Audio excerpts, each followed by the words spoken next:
আসসালামু আলাইকুম। আমাদের অনেকের ক্ষেত্রে দেখা যায় যে বুন্দিয়া যখন বাসায় তৈরি করে চ্যাপ্টা লেজ বিশিষ্ট হয়ে যায়, আবার পারফেক্টভাবে বুন্দিয়াগুলোর ভিতরে শিরাও ঢুকতে চায় না। পারফেক্ট বুন্দিয়া কিভাবে দোকানের মতো ঘরেই তৈরি করতে পারবেন সেই সকল টিপস সহ আজকের এই রেসিপিটিতে সবকিছু শেয়ার করব। সেই সাথে সংরক্ষণের পদ্ধতি সহ দেখিয়ে দিব। আপনি একবার বানিয়ে পুরো রমজান মাস এটাকে রেখে খেতে পারবেন। প্রথমে আমি এখানে 1 কাপ পরিমাণ বেসন নিয়ে নিয়েছি, আর বেসনগুলোকে চেলে নিয়েছি আর বাড়তি অংশগুলো ফেলে দিয়েছি। এখন নর্মাল তাপমাত্রার 1 কাপ পরিমাণ পানি নিয়ে নিয়েছি, আর পানি আমি এখানে একটু একটু করে দিয়ে মিশিয়ে নিব। একবারে খুব বেশি পানি দেওয়া যাবে না।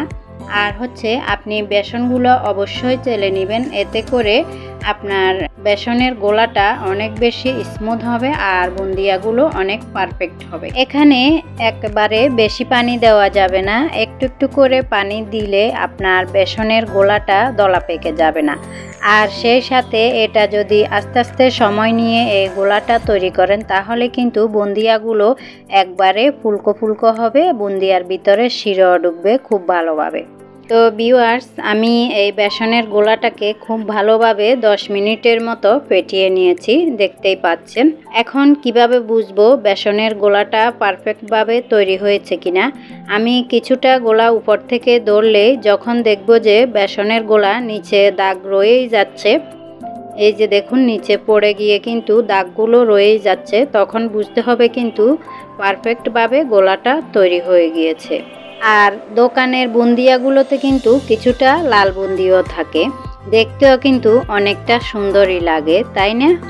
তো আমি কিছুটা পরিমাণ গোলা একটা বাটিতে নিয়ে নিয়েছি, আর এর মধ্যে দিয়ে দিচ্ছি সামান্য পরিমাণ ফুড কালার। আমি রেড কালার দিয়েছি, আপনারা চাইলে আপনারা সবুজও ইউজ করতে পারেন, যার যেরকম ইচ্ছে।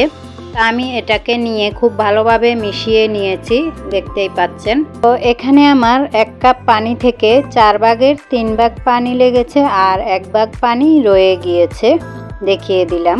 বুন্দিয়াগুলো ডুবো তেলে ভাজতে হবে, সেই জন্য আমি আগে থেকে তেল খুব ভালোভাবে গরম করে নিয়েছি। অবশ্যই তেল খুব ভালোভাবে গরম করে নিতে হবে। এখন একটু বেসনের গোলা দিয়ে আমি চেক করে নিচ্ছি, দেখতেই পাচ্ছেন তেল পুরোপুরি রেডি হয়ে গিয়েছে। আজকের বুন্দিয়াগুলো ভাজার জন্য আমি এরকম ছিদ্রযুক্ত তেলের একটা চামচ ব্যবহার করব। আর এখানে আমি একবারে খুব বেশি করে ব্যাটার দিচ্ছি না, আমি চামচে যতটুকু ধরেছে ততটুকুই দিয়েছি। আর চামচটা কিন্তু খুব বেশি ঝাঁকাঝাঁকি করা যাবে না, আমি আস্তে করে যে জায়গাটা ফাঁকা আছে সেই জায়গাটায় চামচটা ধরেছি, এতে করে বুন্দিয়াগুলো একটা একটার সাথে লেগেও যাবে না, আর ঝাঁকাঝাঁকি করলে কিন্তু বুন্দিয়াগুলো লেজ বিশিষ্ট হয়ে যাবে। তো আমি এটাকে ধরে রেখেছি, আর যখন দেখব যে বুন্দিয়া পড়তে আস্তে আস্তে স্লো হয়ে গিয়েছে তখন আমি চামচটা সরিয়ে নিব। আর বুন্দিয়াগুলো 1 থেকে 2 মিনিটের মতো ভাজতে হবে, খুব বেশি একটা ভাজতে যাবেন না। আর তেল এবং চামচের দূরত্ব থাকতে হবে 4 থেকে 5 ইঞ্চি পরিমাণ, খুব বেশি উপরেও না আবার খুব বেশি নিচেও না।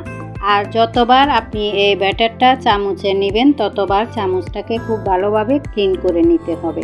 আর এই বুন্দিয়াগুলো কিন্তু তেলে দেওয়ার পরে আমি চুলার আঁচ মাঝারিতে করে দিয়েছি, এটা অবশ্যই খেয়াল রাখতে হবে।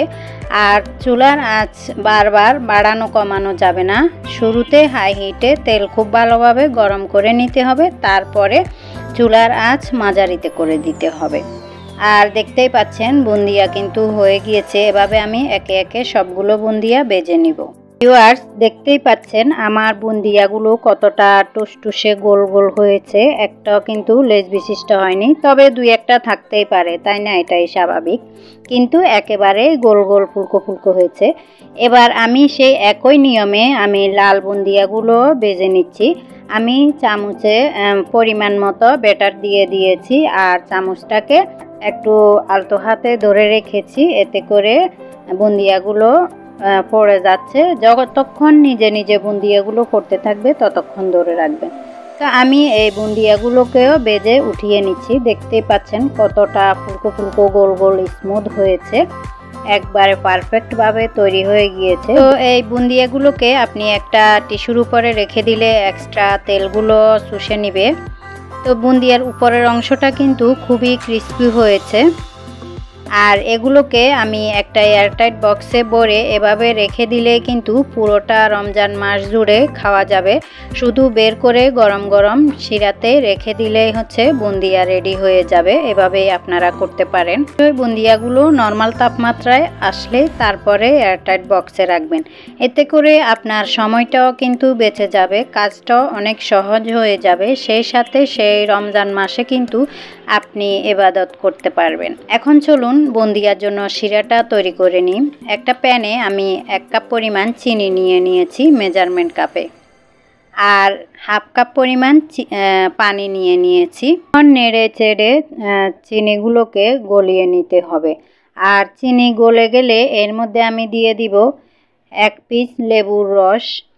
এতে করে আপনার চিনির শিরাটা কিন্তু জমে যাবে না ঠান্ডা হওয়ার পরেও আর কি।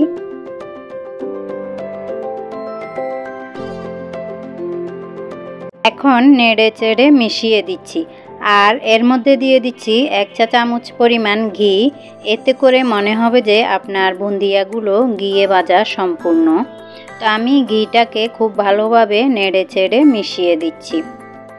আর যখন এই শিরাটা একটা বলক চলে আসবে তখন আমি এটাকে সাথে সাথেই নামিয়ে নিব। খুব বেশি একটা জাল করা যাবে না। তো আমি শিরাটা নামিয়ে নিয়েছি। এখন শিরাটা গরম গরম অবস্থায় বুন্দিয়াগুলো দিয়ে দিতে হবে শিরার মধ্যে। তো এখন শিরাটা যদিও বেশি মনে হচ্ছে, পরে কিন্তু বুন্দিয়ার মধ্যে সবগুলো শিরা ঢুকে যাবে আর বুন্দিয়াগুলো কিন্তু আরও ফুলকো ফুলকো বড় বড় হয়ে যাবে।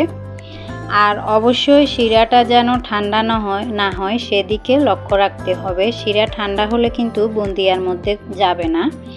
তো এটাকে আমি খুব ভালোভাবে নেড়ে চেড়ে বুন্দিয়াগুলো শিরার মধ্যে মিশিয়ে দিচ্ছি। এখন একটা ঢাকনা দিয়ে ঢেকে বুন্দিয়াগুলো শিরার মধ্যে ঢোকা পর্যন্ত অপেক্ষা করব। তো আমি কিন্তু এরই মাঝে ফাঁকে ফাঁকে নেড়ে চেড়ে দিয়েছি, এতে করে সবগুলোর মধ্যে খুব ভালোভাবে শিরা ঢুকবে। এখন এটাকে আমি পরিবেশন করে আপনাদেরকে একটু দেখিয়ে দিই। দেখুন কতটা পারফেক্টভাবে শিরা ঢুকেছে বুন্দিয়ার মধ্যে।